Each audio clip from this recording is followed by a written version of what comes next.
almost white. The only small silver lining on this particular cloud was that it wasn't Bellusdeo who was angry. Hope coughed. So did Helen. It was Sidarius who broke the silence that had followed Mandorin's cut-off sentence. "We have been invited to attend the High Halls as Lords of the High Court," she said in a voice that was both regal and simultaneously disgruntled. "We are the guests of honor." "I don't envy you," Kaylin replied. At this, Sidarius's expression shifted into a sly smile. "You shouldn't. But on the off chance, that's correct, yes?" At Kaylin's nod, she continued.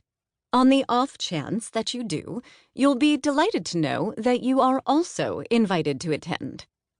"What?" "Apparently, the High Lord has summoned the High Court. Every High Lord will be present." "Every High Lord?" "Every single one.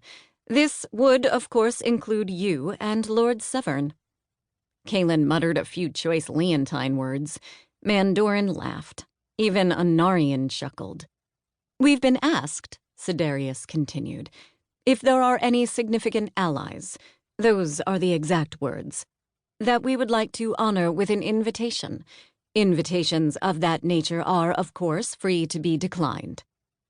Unlike Kaylin's, which was not an invitation so much as a royal command.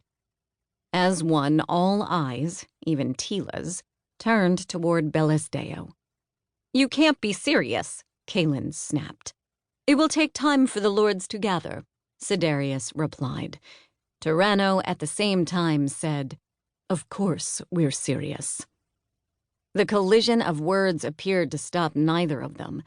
"The gathering will not, therefore, occur for some months. Without her, we wouldn't have made it out of the West March."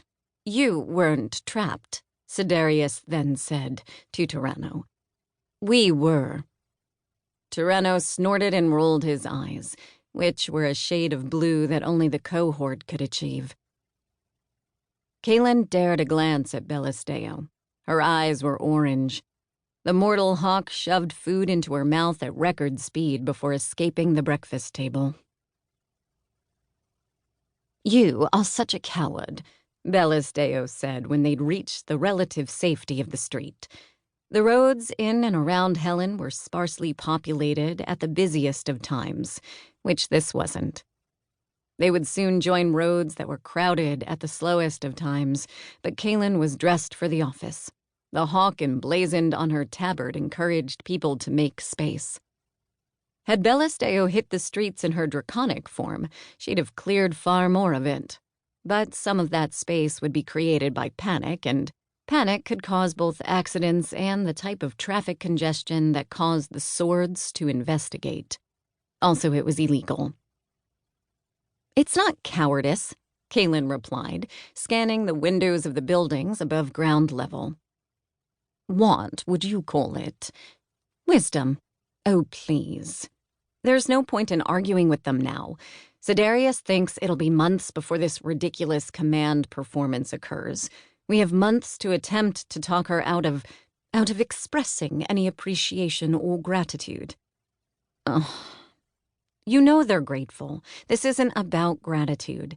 It's about rubbing that gratitude in the faces of the Barani who attempted to brand you an army, an attacking army. I believe the term you want is flight." Bellusdeo's eyes were orange. Hope squawked at the dragon. Kaylin didn't understand what he was saying.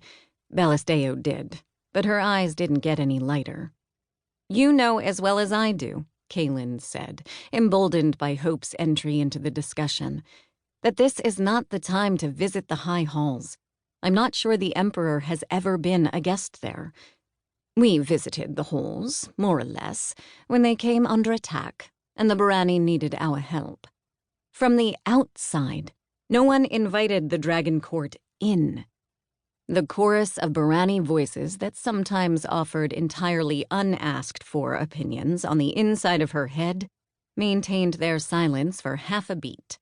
The first person to break that silence was the fief lord. His words were tinged with amusement.